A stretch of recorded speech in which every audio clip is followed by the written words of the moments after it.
AP రాజధాని అమరావతి అభివృద్ధిలో దూసుకుపోతుంది.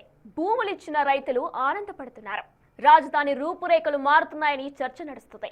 ఈ టైంలో ఉండవల్లి రైతులు మాత్రం కొత్త డిమాండ్ తెరపైకి తీసుకొచ్చారు.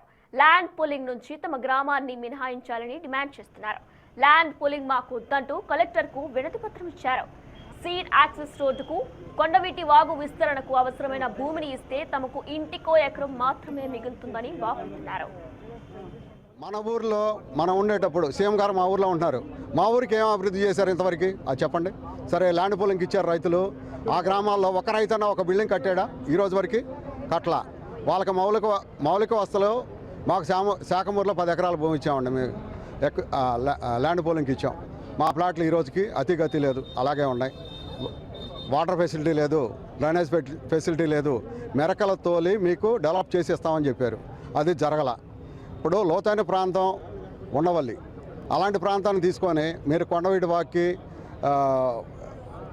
ప్లస్ సీడ్ యాక్సెస్ రోడ్డుకి డెవలప్మెంట్కి మేము సహకరిస్తున్నాం. ప్రత్యేకంగా నేను అక్కడ ఉన్న సిఆర్డి డీసీ గారికి కావచ్చు, వేరే రాజకీయ నాయకులకి అందరినీ ఫస్ట్ సీడ్ యాక్సెస్ రోడ్డు గురించి ఉండవల్లిలో మీటింగ్ పెట్టించింది నేనే. అందరికీ రైతులకు చెప్పాం. ఆ రోజు కొంచెం మొభావంగా ఉన్నారు. తర్వాత 90%, 85% అబౌవ్ రైతులు సీడ్ యాక్సెస్ రోడ్డుకి భూములు ఇచ్చారు. ఇప్పుడు కొండవీటి వాగు బఫర్ జోన్ అయ్యి అని చెప్తున్నారు. మొన్నటి వారికి 500 గజాలు అన్నారు, ఇవాళ 650 అంటున్నారు, మళ్ళీ 400కి వచ్చారు. మరి ఎంత చేస్తారు, ఎక్కడ చేస్తారు? సపోజ్ మా భూమి తీసుకుంటే ఎక్కడ ఇస్తారో కూడా తెలియదు. మా భూమి ఇవ్వకుండానే వాళ్ళు ప్లాట్లు కొట్టేశారు మా భూమిలో. ఇది ఎంతవరకు సమంజసం?